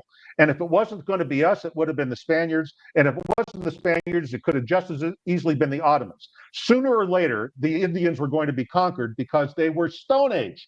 And they were not going to be able to stand up to Of course. And this is how history has repeated itself over and over and over again with we mankind. Have to stop teaching our children myths. It's like the myth of Abraham Lincoln and the myth of freeing the slaves and the myth of the emancipation. We have so many myths that we think are true that people really buy into because of what you said earlier, Scott, unbelievably horrible education system. Yeah, it's a Prussian system that was brought in to bring in the Industrial Revolution. That's what the public school system is. And all you have to do is look No, how a no, that's public what it school was. is built. I agree with you. That's what it was. What it is today is an indoctrination system for the teachers unions. Very, Well, very different. listen, Teachers I should work in a know better. college in Canada. You don't, Well, that's so I don't know the I got to be Canadian part. careful who's watching. I don't tell people No, what my don't worry. account Oh, I is. wouldn't worry. No one. But No I one. can tell you this You much, know how that to it's correct. stakeholder capitalism in our college system, and I have to be trained in stakeholder capitalism in order to be a I agree. teacher in the college. Okay, so American American universities could be fixed if we just stop funding them. You want to fix the American university? You can't reform it. Just stop funding it. The whole thing will implode, and then what comes next will be better. And believe me, it has to be. It has to be. The American university and tenure means nothing. If tenure meant anything, you could speak your mind. But now, if you say the wrong thing, even if you have tenure, you're fucked. Do they have tenure in Canada? I don't even know. yeah, they do. But the whole idea behind tenure was a good idea. It was allowed. Yeah, You it made it was. finally speak your mind. But now Of you can't course, speak your mind, so of it means course. nothing. So what to do when the entire establishment is made up of basically idiots? Just stop with the government grants. Stop funding it. It'll implode. Now Harvard and Yale, they'll go on because they have huge endowments, but most of the state schools will implode, and then something else will emerge that will be better. But even in Harvard and Yale, there's so much dumb, like just dumb money that goes through those schools and flow that's what I'm through saying. that they get They're into a different. political system with absolutely, I mean, so I'll give you an Harvard and example. Yale have huge endowments. I know that. Being through the prison system in Canada for some very minor things, some things that were legitimate, but for minor things. So what they do is they grab you off the street, all right? And then they throw you into the bucket. And then in the bucket, they make you wait a weekend, and then you sit in front of a judge. And then the judge tells you that you're going to have to do some dead time. So then you're thrown into a cage truck, and you're trucked off for an hour and a half to another place where you have to sit and wait for a meal for 12 hours. So here's an example of what I'm talking about. If the Crown attorneys that do that in Canada were made to experience that, okay, before they started being Crown attorneys, do you think so a 40-year-old guy gets into an argument with his wife in Ontario. There's no physical violence whatsoever. There's some yelling and a neighbor calls the police, okay, in that scenario. That person gets pulled out and thrown in prison. Okay, so that can be a person that's never been involved with anything illegal in his life, and he's just got emotional one night, right? In Canada, I have a question. Do they have jails, or is everything prison? No, it's jails then prison. 2 years is jail. Anything after 2 years is prison. So these guys are getting thrown in jail, not prison, right? They're mostly. But these jails are worse than prison by far. I agree. The jails here are worse than prison. Much worse. So, and that's how it is. So this poor guy that has never been involved in anything criminal in his life not only gets thrown in jail, but then is given an order that he's not allowed to come within 200 meters or 200 yards of his own residence until this is dealt with in court, which the court case has been put off for a year and a half. Okay. So then the wife writes a letter to the Crown and says, no, it was an argument. Please let him back. No, that's too dangerous. You're not allowed home. This is a system that we have in place, right? So my point, going back to, if some of these people going through Yale and Harvard and everything actually experienced in their life some adversity, some way that they had to experience what it is to live through some kind of turmoil that they had to negotiate on their own, maybe we would have some decent leadership.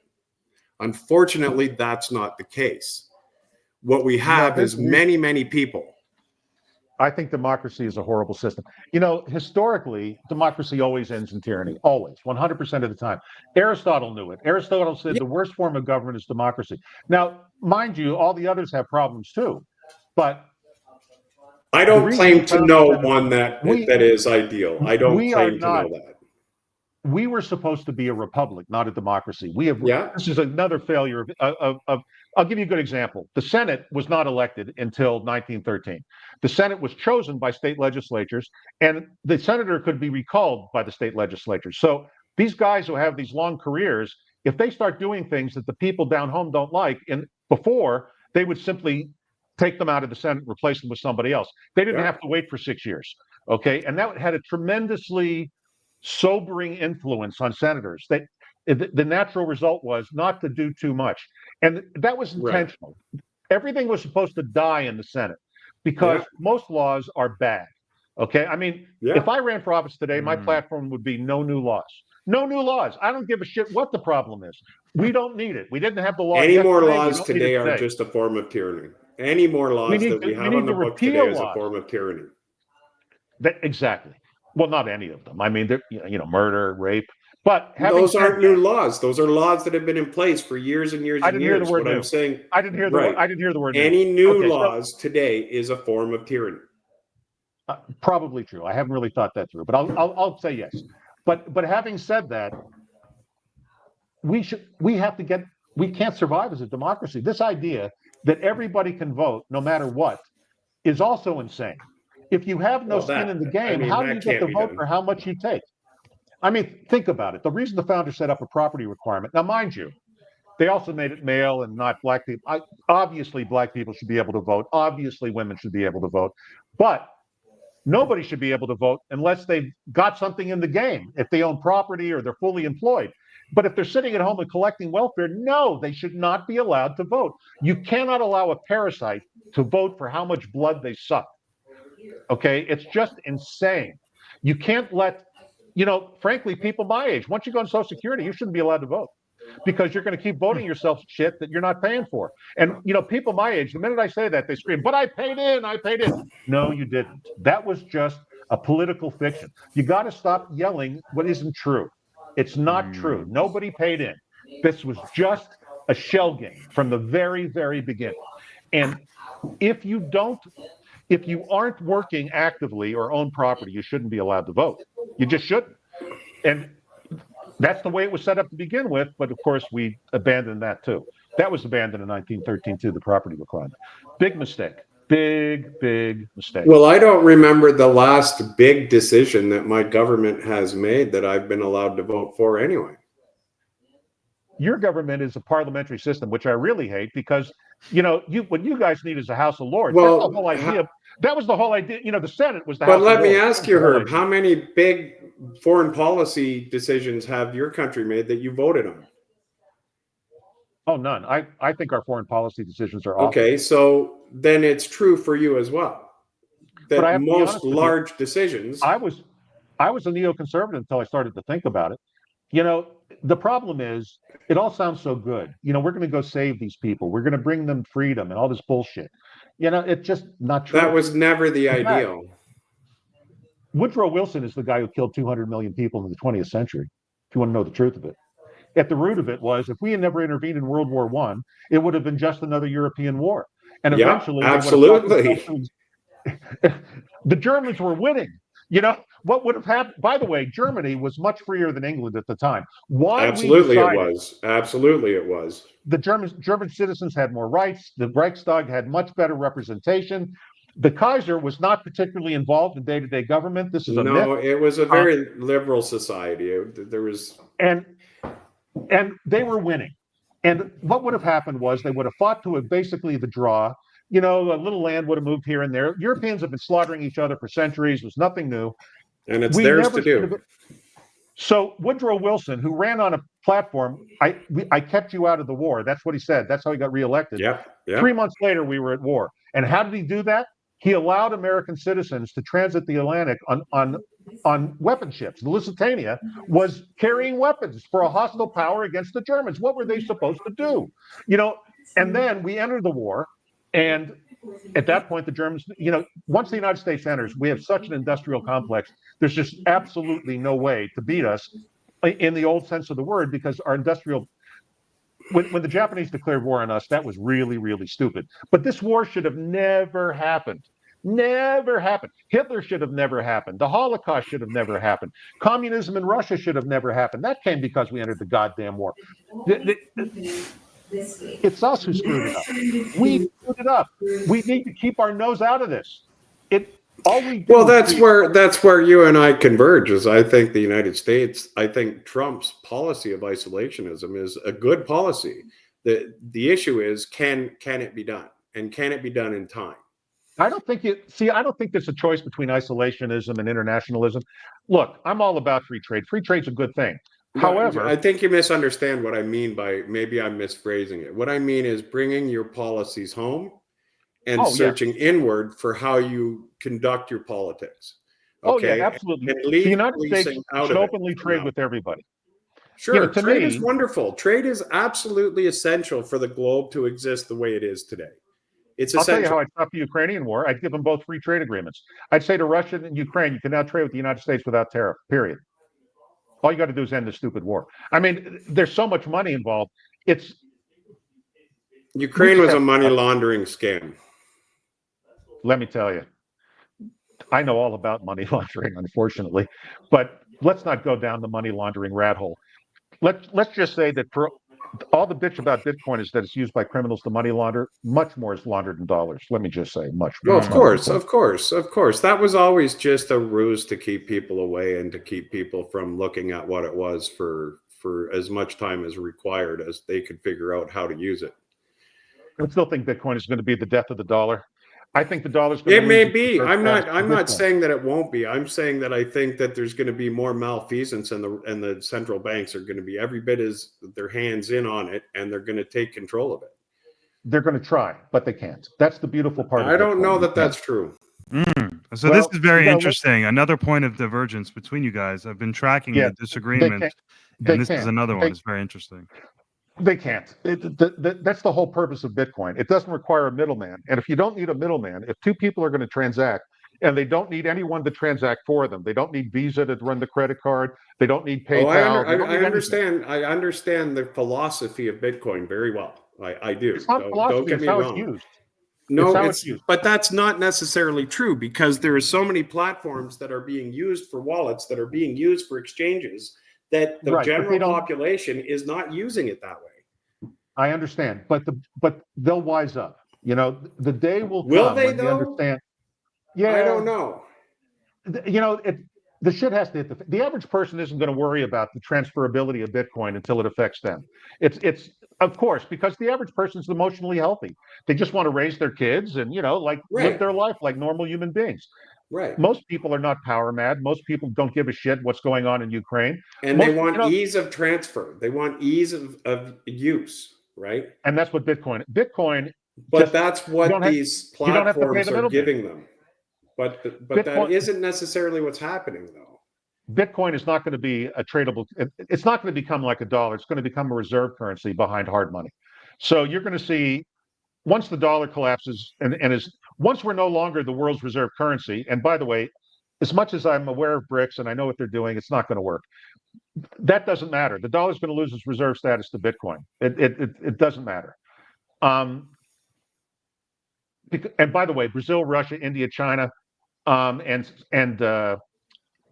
South Africa, it's like the lineup of countries that are really, they got bigger problems than fucking around with BRICS. And the Saudis are well aware that they have to diversify their economy. Only they're doing what all governments do. They're fucking it up. Did you see that stupid city that they're building in Saudi Arabia? Well, that's the prince's just wet dream. Have you seen that thing that's long and narrow? And he never stopped to think that when you build something long and narrow, you make it hard for people. It's just the stupidest thing. Fuck, now we're gonna need horizontal elevators like in Willy Wonka. There's more than that city. He's got different plans all around the desert. It's Listen, I'm not going to get into that. I've studied it in depth. I'm not. That's just really dumb money talking and trying to do really dumb stuff. That's all that is. Right now, the Saudis are rooting for the Israelis to finish off the Iranians, and I think the reason that Netanyahu is coming to Washington next week and he's going to sit down with Trump is because they're going to formulate the plan to finish off the Iranians once and for all. Now, what Trump won't do is send in troops. That's not going to happen. They're simply going to decapitate the regime and see what happens. And the theory being, the worst thing that happens is they end up with what they've already got. And the theory, and the Iranians, and they know this, they're not safe anywhere. The Israelis know when the Ayatollah takes a dump. I mean, their intelligence is so good, and Trump has released the 2,000-pound bombs, which can blow up all their nuclear facilities. And just get ready. There's going to be a surprise attack on Iran here before too terribly long, I think. All right. Well, look, when that happens, if that happens, I say God forbid, because you'd hate to see a chain reaction. But if that happens, uh, I'd love to have you both back on if you're down for it. Well, Of course. Iran has no allies outside of itself. Iran's a superpower. They perceive themselves as a power unto themselves. The Russians aren't going to save them. The Chinese aren't going to save them. They don't give a shit. So Iran will implode. It's not going to start a chain reaction because there's no one to defend them. They don't have any powerful allies, and that's a good thing. I mean, Right the on. Cubans will come to their aid, but good luck with that. Well, I'm not worried about that. Okay. Yeah, me neither. Cuba, growing up in Miami as I did for many of, and being born in Miami Beach, I know a lot of Cubans. They had this dream they're going to take the island back and bring back the plant. It's not going to happen. Cuba is going to implode, but I don't know what's going to come next. But it's not going to be the old families going back to reclaim their plantations. I'll tell you that. Well, Although shit. they have that dream, that is the Miami dream. Well, there is no place on earth, I think, that Herby has not been to or is aware of or speaks their language. And Scott also very knowledgeable. Fascinating, guys. I mean, really, you two are both very interesting, cultured, plugged-in characters. And so it made a lot of sense to put you two together. It's been great. I really appreciate both your time. I want to thank everyone who's been watching. And I want to ask you to share the stream if you've liked it. If you liked Herby and Scott's appearance, go ahead and share this. Go ahead and follow them. Guys, any parting thoughts? Scott, go first. Just a pleasure getting together and listen to the viewpoints that we have here. I'm sure there's a lot we could discuss beyond this, but we're out of time. Yes, we just scratched the surface. We could talk for hours and hours and hours. To say the least, we just scratched the surface. Yeah, of course. I had a good. I'm with Scott. I had a great time. I enjoy it. I like shooting the breeze. But the bottom line is it's going to be what it's going to be, and no one knows what's coming tomorrow. No, we'll just see. I never claim to be a fortune teller. I just know that there's some winds in the horizon. That's all. I feel exactly the same way. Some things are fairly obvious because they're telegraphed, but then you never know. Who only knows what happens? We'll see.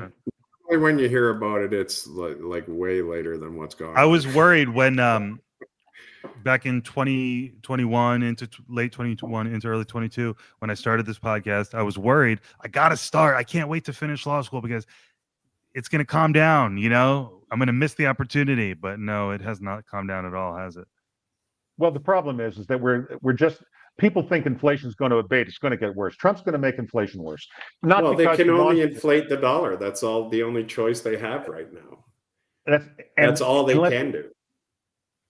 I agree. They're not going to default. They're not defaulting. So the only other way is to deflate. Well, that's what they should do. I mean, the truth I'm is, not arguing. I'm not arguing what they should or shouldn't do. They won't do it. That's not an option, especially in the political environment that we live. That's not an option. I agree. Final thoughts, Herb. Go ahead. They're going to have two choices in the end, they being the governments of the world, to inflate or to default. Default would be the correct choice. Peel off the Band-Aid, get it over with, start over. Yeah, let the chips fall where they may. That would be the smart thing to do. That's not what we're going to do. What they're going to really do is continue to print money and try to print their way out of it. And it's with stuff. I'm all for Trump disrupting the state and all that kind of good stuff. That's all great, but it's not going to stop what's coming. So I will give a final thought in line with that. So some of the rhetoric right now is that Canada is in a trade war with the States, and there's going to be a 25% tariff to Canada.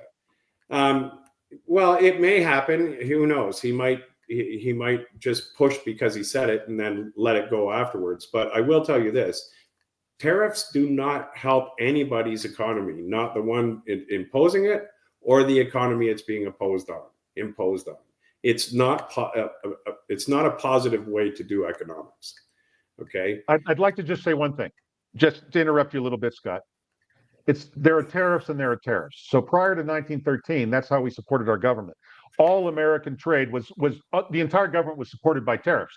That's a different form, though. Right, exactly. But it's not.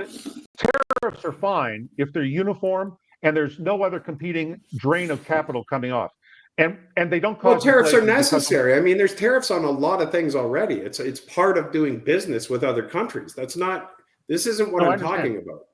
targeted. By the way, we're not going to target our second largest trading partner. Just not going to happen. And Canada will soon become our largest trading partner because Mexico is doing its best job it possibly can to fuck up their success.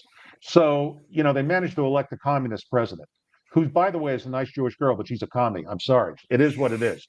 And they're doing the very best they can to screw it up, but good.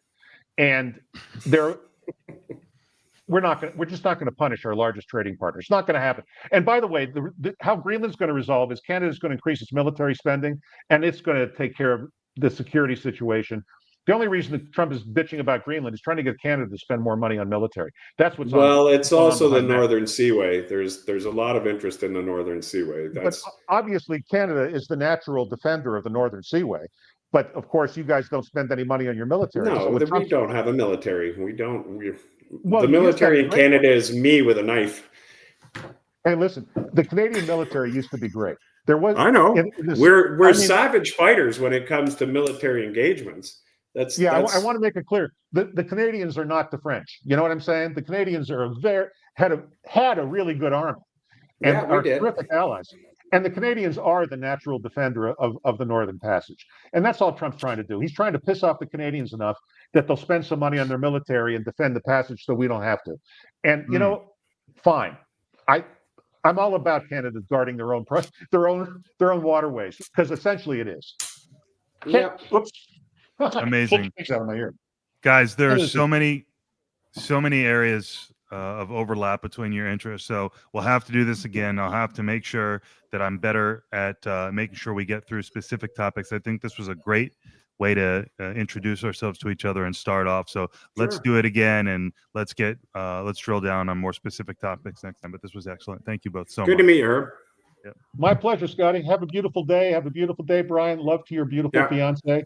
All that other kind of good stuff. Oh, you're engaged now. I forgot. Yep. Can you believe it? Congratulations. What a couple years. Congratulations. Yeah. Thank you so much. How old are you now, Brian? How old are you now? 35. It's time. How old is your fiance? I know. She's 28. So that's good. Oh, look at you go. I got the last bus. Okay. Can I give you a piece of advice? Don't wait till you can afford kids. Just have them. It'll work itself out. Right. Because when a woman crosses 30, it really, the truth of the matter is, it becomes more and more difficult. Marry this girl, have some children, make your parents happy. Just saying. Well, I will agree with him on one point of that. A kid comes with its own plate. So if you think too much about it, you're just doing the wrong thing. If you want family, you're not gonna, a kid comes with its own plate. Yeah. That's interesting. Charge in. It's life's. It is the meaning of life. It's life's great pleasure. It's also life's great aggravation. But one goes with the other, right? But have some children. To bring it back to the concept of is this podcast still called Searching for Political Identity? For the audience, I was a depressed grunge rock listening. I'm wearing my Pearl Jam hoodie guy for so long, and so much of this is about redefining myself now that I've come out of the depression. I'm a lawyer now. Can you believe it? Fiance. Can I call you if I get busted again? I wouldn't. Are you practicing now? No, but I'm licensed. I did get the license, so good for you. Good for you, man. Thanks. I have a year to figure out if I'm going to leave my job and actually start to practice. I think if you wait more than a year, you start to look stale as a prospect. So probably not going to practice. I think I'd be good at it, but we'll see. So. Well, I'd like to point out that most major corporations are headed by guys with law degrees. You could climb the corporate ladder and make a shit ton of money. Yeah, but actually, and this is relevant too, I'm not a business guy, man. I mean, I know myself, or at least I knew who I was, the creative type. Full of tremendously insecure, not a business guy. That's who I was. So maybe in time, but for now, I'm just trying to figure it all out. What does your fiance do? I'm just curious. She's a product manager for a fintech company. She works for a mostly digital bank, and she's in charge of a team that builds out the certain parts of the websites. Real dummy, that girl. Real dummy. No, she's amazing. I mean, I look at her computer. Totally She's a boss type, so opposites attract. So, good for you. That tells me a lot about that tells me a lot about you, because you're not threatened by a strong woman, and that's a very good thing. That's a very I wasn't, but now that you mention it, I mean, No. Jewish men. The old joke is that Jewish men make the best husbands, and because we have mothers that so completely dominate us that we're not threatened by strong women. So Wow. we're like the great. It's really kind of true when you really look at Right. it. And so good for you. Yeah. I love strong women. I'm attracted to them, and I know that's my upbringing. Yeah. That's really interesting. That could well be what's going on here. Yeah. Thanks, guys. Well, I appreciate you both so much. I'll catch you guys next time. Have a good night. Peace out. Yeah, Have a you beautiful too. night. Take care. Later on. Take care, you Bye. guys. See you later. Bye bye. Bye.